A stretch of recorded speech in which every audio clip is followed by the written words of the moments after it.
creative, special, inventive. Taught me how to be a photographer, even though I was teaching photography, but he knew more about it than I did. So, but I had a teaching credential, and that, I guess, legalized me, and he got me going in that profession. So he is with me all the time. I've always thought of him. I have his work around me, and was a very special person, both as a father. I don't know his kids very well, but as a person and an artist and a teacher, he's fabulous.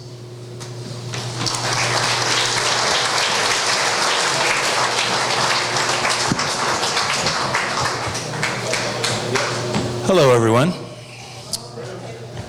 I'm Bruce Wilson. This is Tom Ainsley. Hi, beautiful people. Hi. We're the two criminals in Rich's life. Go ahead. I've known Rich since I was 2 years old. I can't. Rally. Take a Richard, please. I'll get back to it. First of all, I'm just so proud of my friend Rich to have such a wide variety in his life. He had a whole life that I didn't know about. The softball, coaching, his big fans with being a Giant fan, a rabid Giant fan. Never saw that side of Rich. And it warms my heart to know that, wow, he was even a bigger person than I even knew. And looking at all your faces out there, what a wide variety I see. People from the old days, people from the new days I don't even know.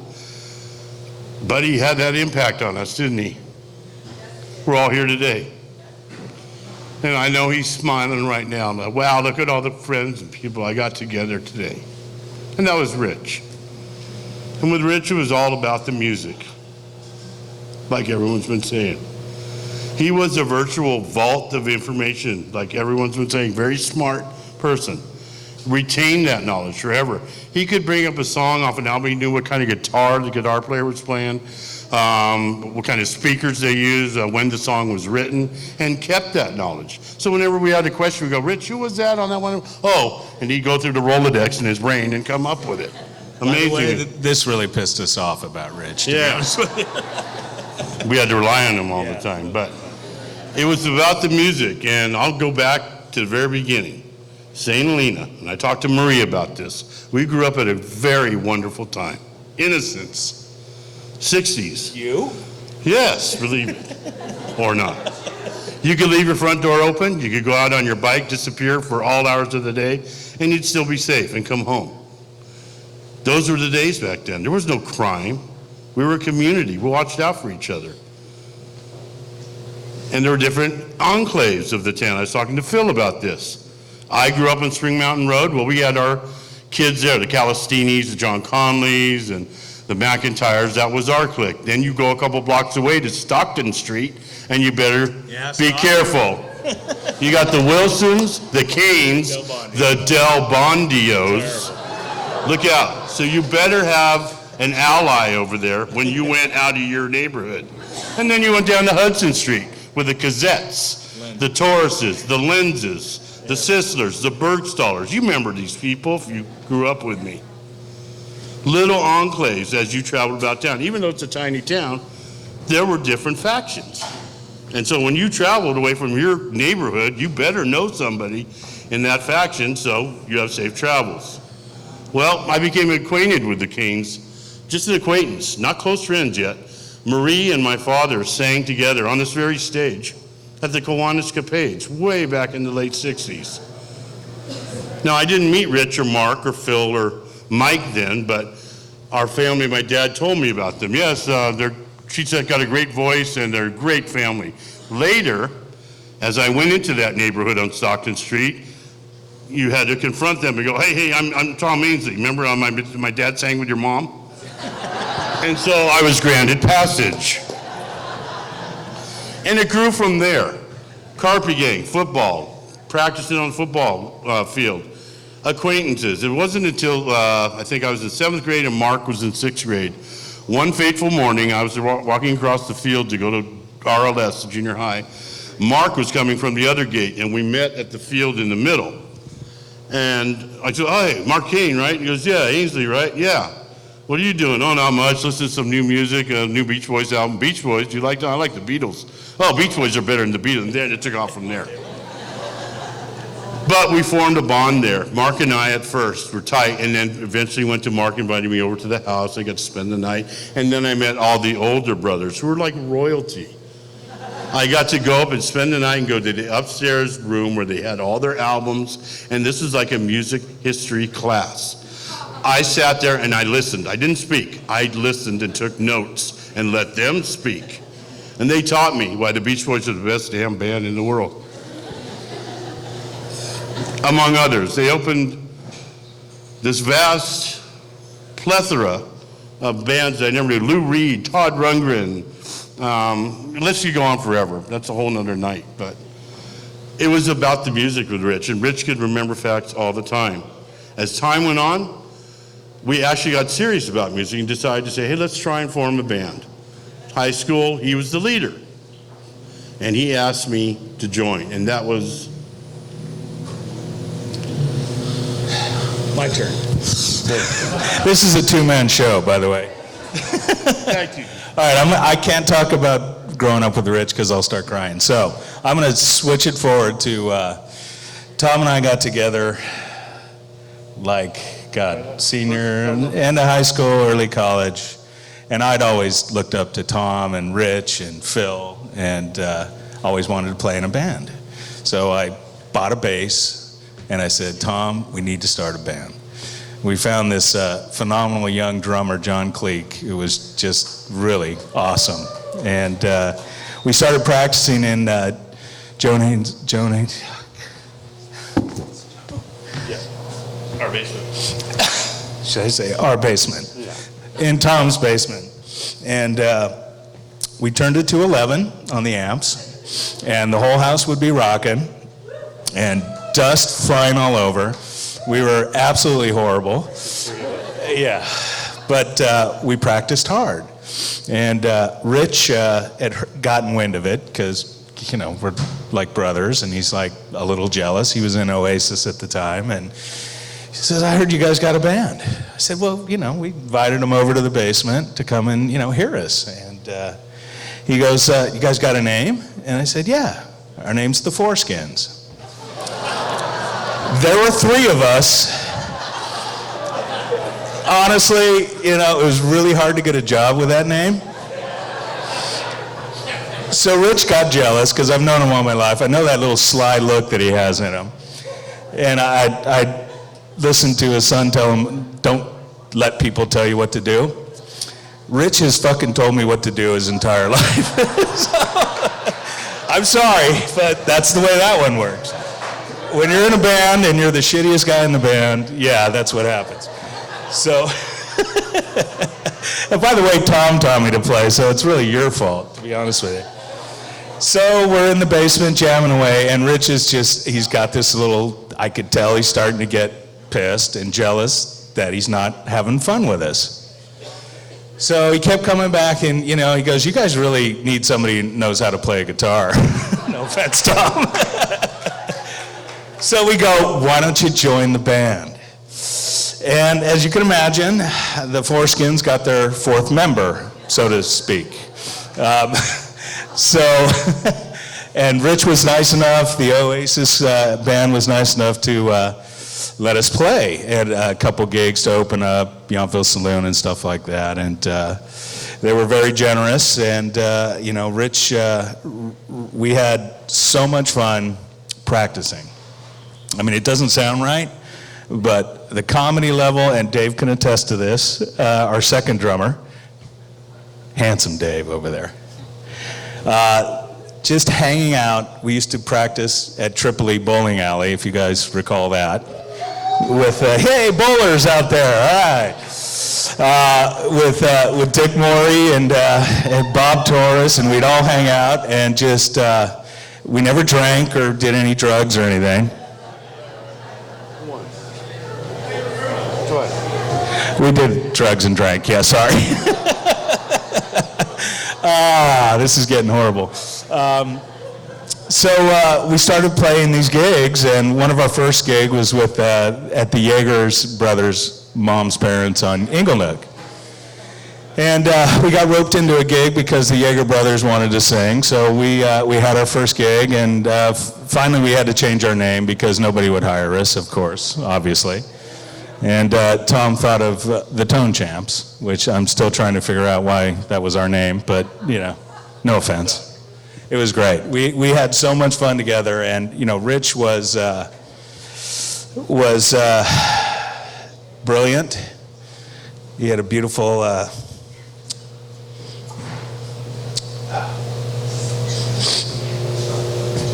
your turn.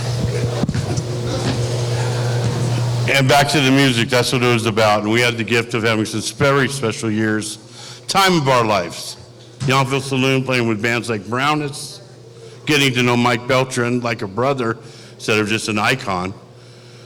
Dave McClure, other great musicians. It's a circle of some really talented people in this valley, and I'll never forget it.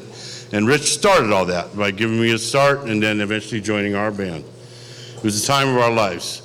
And just to back to Rich as a person in general. Rich, I don't know if you noticed this, but he always had a private joke with everybody, one that he shared just with you and him. And the people we look up to in our lives, often they're those type of people. You'd see him in public at a party, and he'd whisper something to you that only you and him knew was funny. And I get a kick out of people like that. Rich is one of those. He shared himself with everybody. And again, looking at the plethora of people here today, here to celebrate his life, I think he had the same effect on you as he did on me. And I'll miss him, but I know he's in a better place, and God bless Rich Koehn. I have one more story, though. You're not going anywhere. So we played this gig at Howard Lane's house on Galleron Lane, if you remember Howard Lane, the Mater D. Fabulous. Probably 500 people there in costume, and fortunately, it was my wife's first date with me. Why she married me, I really have no idea, but huge party, and Miss Terry and her transvestites were there. I was going to take it this way, right? So we're playing in the barn, and this crowd is out there in all these phenomenal outfits, and Miss Terry and her transvestite friends were basically nude, and they're straddling my microphone, and I'm checking Miss Terry out, right? And Rich, again, saved my life for the frickin' millionth time of my life. He leans over to me and goes, she's a he. And I go, I knew that. I didn't know that.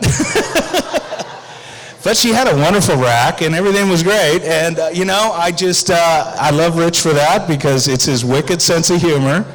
And he reminded me about that forever, of course. But we had such fabulous times playing at the Yountville Saloon and a bunch of other clubs and hanging out with Browness and Oasis. And it was just really the times of our lives. And we've always stayed connected with Rich. We played here in 1999 on a reunion gig, and it was absolutely fabulous. And every time I see Rich, he'd look at me with that Irish smirk of his and say, we got to get back together again. And I go, you realize we're old, right? But we always had that dream of doing it, and,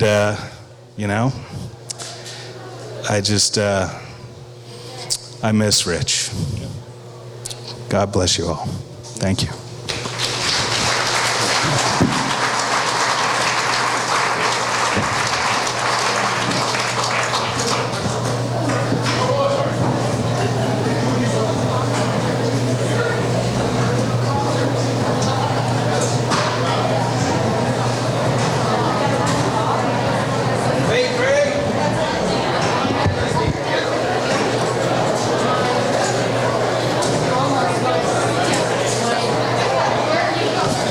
We're not done yet.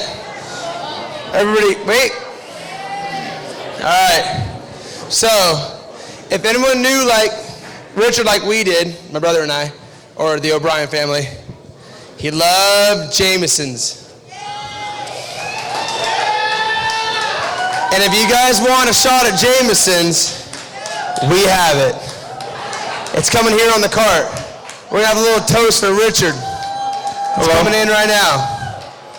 Here it comes. If you want a shot, they'll bring you a shot. Whether you like it or not, you might as well take one. It's not a full shot, it's a small shot. But how big's a shot?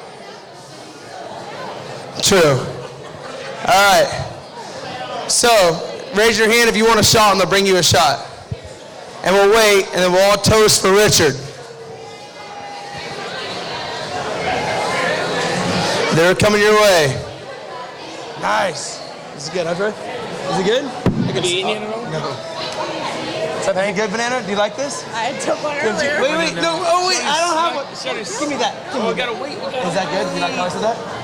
Let's get the bottle on the stage. Can we just get the bottle? Can we get the bottle over here?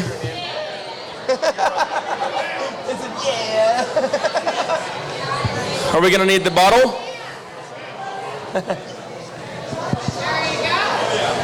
Shoot, I don't know if Phil was next. Uncle Phil was next. Absolutely. Wait. Yeah. Absolutely. Isn't this good, Hannah? About 3 gallons in it. I know. I think Uncle Phil's mad. We asked him a second, he said no.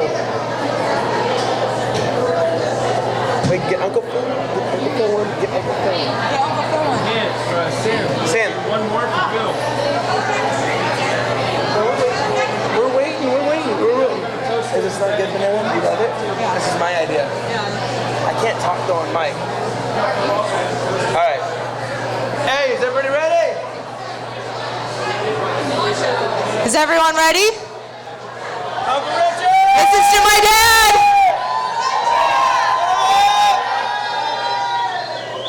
Put him down. Nice. Good job, Banana. Gotta get this shit real.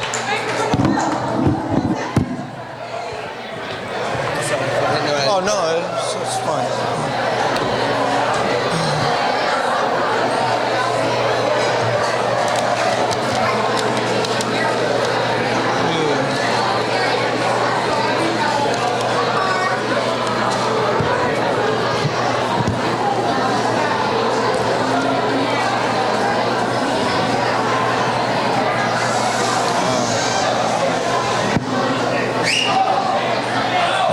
Good afternoon, everyone.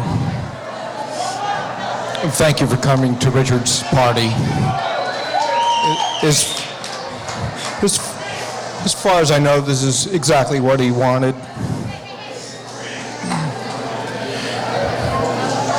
I wish Richard could see this wonderful gathering of good friends, family, acquaintances, people he knew and came into contact with over the years.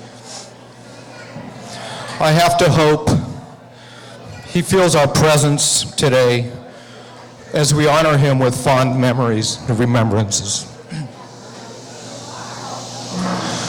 Judging by the turnout today, it is plenty evident that Richard was a people person in the truest sense of the term. He loved and relished interaction with people. He loved learning about people, the details of their lives, their quirks, and their character traits that made them unique. I was always impressed with how much Richard knew about the lives of others, knowledge born of his keen interest in people. We are not all like that, certainly I am not, but Richard had that special quality. Richard was a lifelong avid fan of music and a talented musician. He appreciated the intricacies of music below its surface appeal, the brilliancy of the arrangement, the soul-opening passages that created a sublime and tender resonance within. He had the special emotional receptors that responded to those special moments. Among us brothers, I would have to say Richard embraced family traditions more so than the rest of us.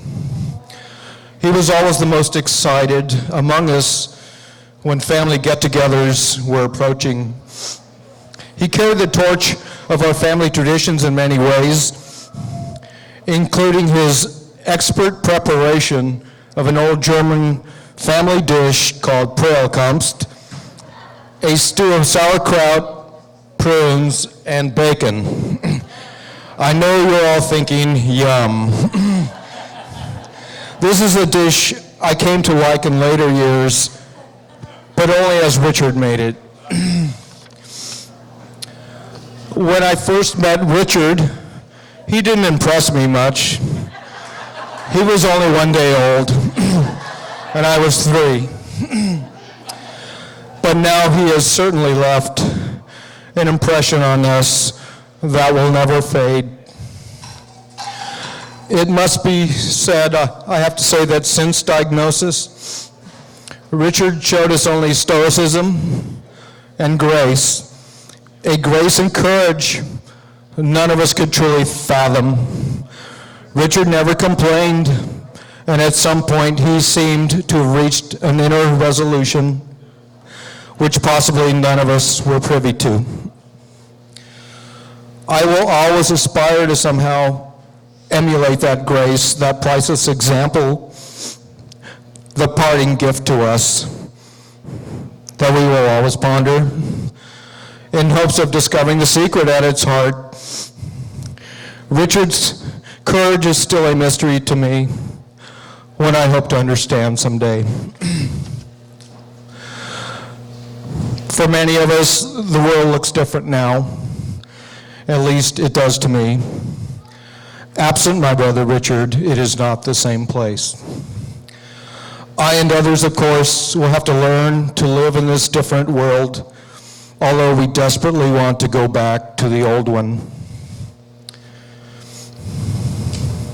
Let us remember Rich as a fine human being, a talented musician, a friend of many who will be missed dearly. Remember, celebrate, enjoy, live. Love you, Richard. Sail on, sailor.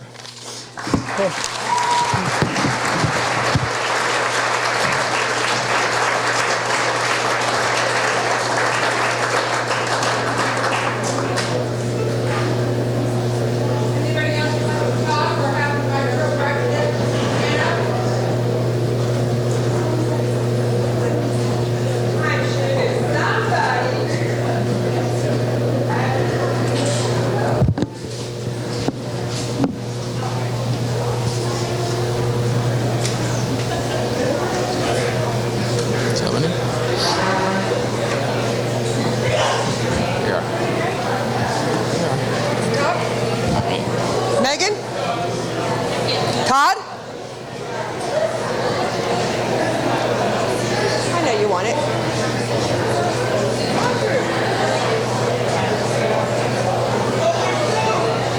There you go. Oh, thank you. Hi, my name is Mari, and Richard was my first friend. I moved next door to him when I was 2 years old.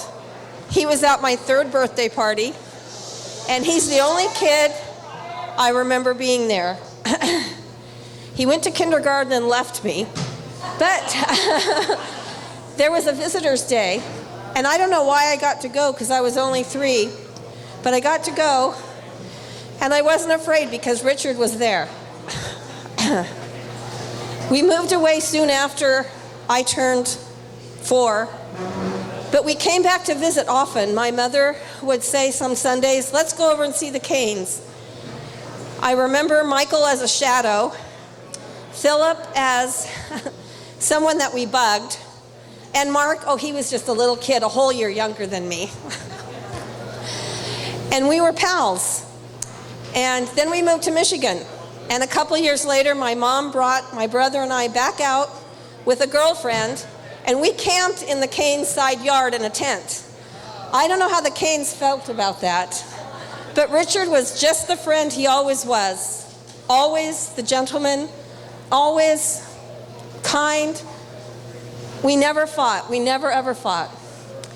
And right before our teenage years, Richard said to me one day, and you guys are all saying Rich a lot. I only knew him as Richard and Philip and Michael, the proper Irish way. But he said to me one day, "Hey, do you like Quicksilver?" I'm like, "What is Quicksilver?" He's like, "The band, Quicksilver, do you like them?" I went home ashamed because I did not know what he was talking about. So I started listening to rock music in the late 60s because of Richard, right? And now I have a 17-year-old daughter that because of Richard's influence and my husband's, she knows all these old rock songs so well, and she makes people amazed. And it's all because of Richard's influence and her dad's. When we were teenagers, we wrote a little bit. And then I ran off and got married when I was 18. And 2 days after I got married, I drove over to St. Helena from Santa Rosa area and I wanted to tell Marie I got married. And Richard and Marie were the only ones home. And I got to spend a little time with them. And that's the last time I saw Richard in my life. We were friends on Facebook, and I said to him one day, "Can we talk on the phone? I want to hear your voice." And he said, "You know what? I'm just out the door to get my hair cut. A little bit of it that I have left, ha ha ha." And I never asked him again. And soon after that, I went off Facebook. And when I went back on recently, I haven't refriended everybody. And now I can't refriend Rich. But he made a huge influence on me as a kind and gentle friend. And my very first friend. I loved his family. They were always welcoming and kind to us, even though we were way different than them, boisterous. I didn't hear that Richard left us until 4 days after, and I cried for 3 days. I can't believe he's not in this world now. Always before, when I came to St. Helena, it always was with excitement because I would get to see Richard and his family. And coming over here today, I kept feeling the same excitement, and then I remembered why I was coming. I just want to thank Richard for being such a good friend to me as a very little girl, and his family for all the love and kindness they showed over the years to my family.